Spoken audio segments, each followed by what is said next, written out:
Someone asked about deterrence. We, of course, want to proper Jewish governance. Like, remember the topic of last week. Someone said to deter terrorists, we should do X, Y, and Z. There's a thing like, give them the heebie-jeebies by burying them with pieces of pork, because to them they can't go to Molam Haba with it or something like that, or they touched it. You heard about this? I said the Rambam records it very specifically. It's in Maseches Sanhedrin about how you're really supposed to deter violent criminals. And what is the ultimate deterrence for violent criminals? You're supposed to have a melech. That means a person who sits at the top of the pyramid, the governance pyramid, who has the powers of a king. And unlike a Sanhedrin, he may inflict the death penalty without proper due process, and on many people in one day. The Sanhedrin is limited to one capital case at least per day, and sometimes takes a course of days just to have it. And not only that, he is allowed to keep the corpses of his, I don't want to say victims, but those on whom he has imposed his severe judgment. He's allowed to leave them hanging in order to make a point of them. Normally, the Sanhedrin kills a person, and then they have to hang the body, but they have to take it down right before sunset. And the Sanhedrin basically had this practice then, so they make sure to do the hangings right before sunset. So there's barely any time it's actually hanging. Ki kilat Elohim talui. The king has no such imposition. Instead, the king is supposed to kill many people by the sword. That means through decapitation, as many as necessary, and he leaves them hanging for as long as he sees fit in order to impose in order to intimidate potential sinners. Mm-hmm.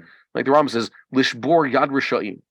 So if you're wondering what is the proper deterrent, according to the Torah, at least the way the sages understood it, for violent criminals within society and those who come from neighboring societies. No, we're not racist, by the way. We don't have anything against different ethnic groups, but we do acknowledge if there is a particular group, whether they be of the similar ethnicity to us, like Edomites, or slightly farther ethnicity, like Ishmaelites, or they could be Africans or Chinese or Bulgarians, Native Americans. It doesn't matter.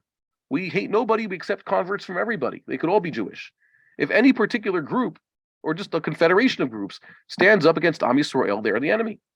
That's all. There's nothing too complex about that. If you have a certain group that is trying to kill Am Yisrael, so you're supposed to have a king who's willing to use force in order to show Jewish blood is not cheap. So the king is supposed to step in and use his power as a deterrent. And trust me, you don't have to trust me. Trust Rambam.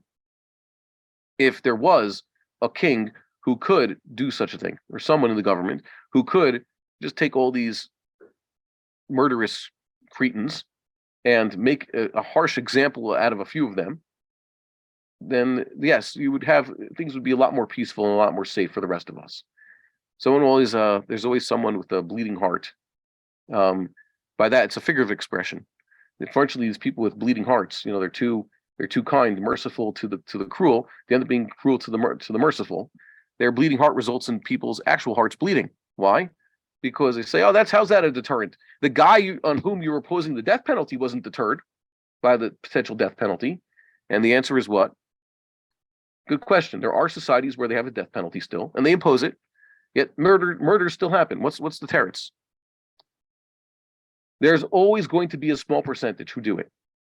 A muta de muta. If you have proper deterrence in place, then it will stay as small as possible. If you do not have deterrent, then you will increase the people who are deterred or not deterred, and then you'll have even more murders. You understand? When you kill that one person in 70 or 7 years, like the Rambam says, then you will not have it anymore. But if you allow it and they get away with it, then you're going to have a lot more bloodshed in your society.